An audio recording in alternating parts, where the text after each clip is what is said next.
আমার সামনে দাঁড়িয়ে আমার বাবাকে এত বড় অপমান।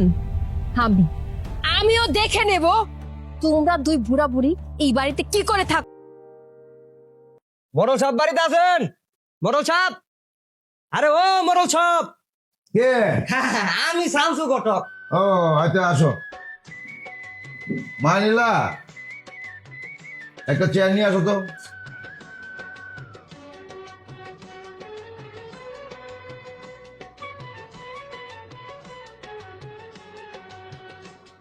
হ্যাঁ, বসো।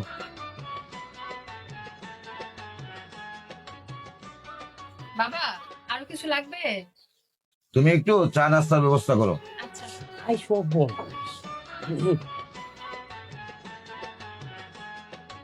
ঘটক, আমার কাছে কিসের জন্য? আই সব বোনাস। ঘটক শামসু কারো বাড়িতে এমনি এমনি আসে না।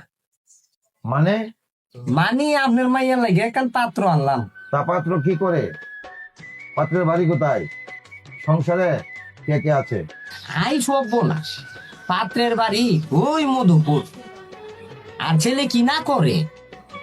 রাজনীতি তাইকে দইরা পেট নীতি সবই করে। তার ফ্যামিলিতে কে কে আছে? আই সব বোনাস। পাত্রের কে নাই তাই বলে? পাত্রের মা বাবা সহ 11 জনের সংসার। কি বলছো ঘটক? জি মরল সাহ। পাত্রের 5 ভাই পাত্র সহ 4 বোন, বাপ মা সহ 11 জনের সংসার। আরে না, এত বড় ফ্যামিলিতে আমার মেয়েকে বিয়ে দিব না। আই সব বোনাস। তা আপনার কেমন পাত্র দরকার? যেমন ধরো, এক বাপের এক ছেলে, বাবা মা না থাকলেও চলবে। আই সব বোনাস। তাইলে তো দেখি পাত্রের সয় সম্পত্তি দেখি বিয়ে দিবেন। তাই সেই সম্পত্তিতে উত্তরাধিকারী কেউ থাকবে না। বুঝতে পারলাম মরল সাহ। সন্ধানে কি এমন পাত্র আছে? আমি শামসু ঘটক। রাস্তা থেকে মাইয়া ধইরা নিয়ে বিয়া দিয়ে আমার অভ্যাস আছে। এসব কথা বাদ দিয়ে কাজের কথা বলো। তাতে ওই আমাকে কি দিবেন? তুমি যা চাও তাই দেব। এই সব তাইলে তো আমাকে আজকে সন্ধানে বের হতে হবে। তাহলে যাও, সন্ধান পেলে আমাকে জানাও। তাহলে যাই মরণ সাহ। এই হাতটা চুলকা ছিল। ও, বুঝতে পারছি। তাহলে কিছু খরচপাতি নাকি? হ্যাঁ, বুঝেনি তো করতে হবে। কি দরকার ছিল? আচ্ছা ঠিক আছে, যাও।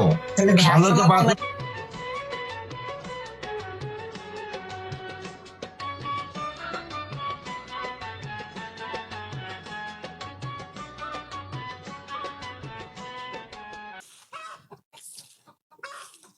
বাহ, পূর্ণিমার চাঁদ যেন মাটিতে পড়ে আছে। অনেকদিন পরে কাউকে দেখে এত ভালো লাগলো। কে? ও বেয়াই সাহেব, কখন আইছেন? এই তো এই মাত্র আসছি। আসেন, ঘরে আসেন। বৌমা, বৌমা, দেখো কে আসছে। নীলাকে ডাকছেন কেন?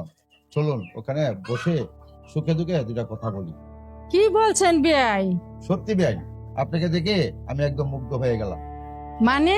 মানে কিছু না, চলুন ওইদিকে গিয়ে বসি। চলেন, বসেন। চলেন, আসেন।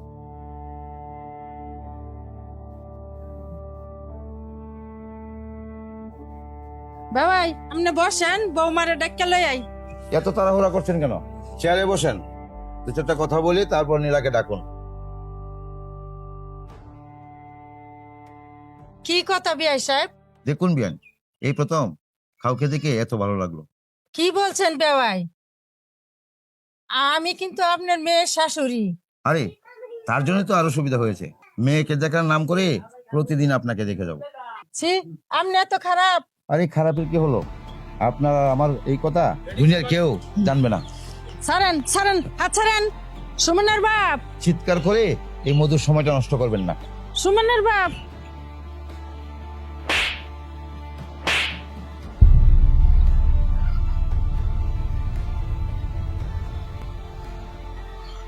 তুই আমার বাড়ি থেকে এক্ষুনি বেরিয়ে যাবি। কি ব্যাপার বাবা, আপনি আমার বাবার গায়ে হাত তুলেন কেন? কি হয়েছে সেটা আমি তোমাকে খুলে বলতে পারবো না। মারে, আমি তো এখানে কিছু করিনি। যা বলছি, যদি কোনোদিন আমার বাড়ির ত্রিসীমানা দেখি, আমি তোকে খুন করে ফেলবো। কি হয়েছে আমাকে খুলে বলুন, আমি শুনি। দেখো বৌমা, কিছু শুনতে হবে না। তোমার যদি কিছু শোনার ইচ্ছে হয় তুমি তোমার বাবার বাড়িতে গিয়ে শুনো। মারে, তোরে দেখতে এসে এত অপমান হতে হবে তা যদি জানতাম তাহলে তাহলে আর আসতাম না। তুই ভালো থাকিস রে মা, আমি আর এই বাড়িতে আসবো না। হ্যাঁ সুমন, বাবা খেয়েছি।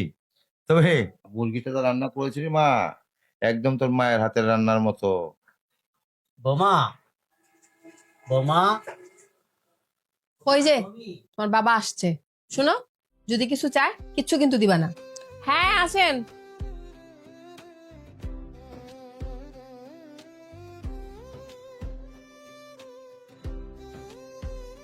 বৌমা,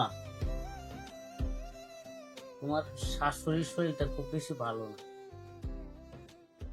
মানে বলছিলাম কি, কি মানে মনে করছো? আমার কাছে কোনো টাকা পয়সা নাই।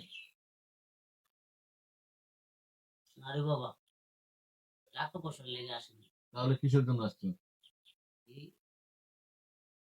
পুরা ভাত আর একটু বুঝতে তরকারি লেগে আছে, তোর মা খাইতে চাইছে। ও, দেখেছে বাবা এসেছে, ভালো মন্দ রান্না হয়েছে, এমনি জিভে একদম লকলক করছে জলে। কি বলছো বৌমা? বেওয়াই, আপনার স্ত্রী মুরগি খাইতে চাইছে, আপনি কিনে খাওয়ায়। এসব কি বলছেন বিয়ে? রে সুমন, তোর শ্বশুর কি বলছে তুই শুনতে পাচ্ছিস না? ঠিকই তো বলেছে, মা এত কাই কাই করে কেন? এসব কি বলছিস সুমন? কি বললো আপনি শুনতে পাননি? আপনি এখন যান এখান থেকে, আমরা খুব জরুরি কথা বলছি। বৌমা, বৌমা, বিশ্বাস করো, তোমার শাশুড়ি আজকে 3 দিন ধরে কিছু খায়নি। একটু মুরগির মাংস খেতেছে। তোমার কাছে মিনতি করছি মা, দুটো গরম ভাত আরে একটু মুরগির মাংস দাও। তোমার শাশুড়ি মনে হয় বেশি বাঁচবে না মা, বিশ্বাস করো, আমি মিথ্যে বলছি না মা। তুমি যাইবা না আমি বার করে দিতাম? তুমি কি কথা হলো না? তুমি যাইবা না তোমার বার করে দিতাম? এখনো দাঁড়িয়ে আছে, সারা যাবে না এখান থেকে, সারাকে ঘাট ধরে বের করে দিতে হবে। ওই সারা যা, চলে যা, চলে যা, ঘর থেকে বের হয়ে যা সারা।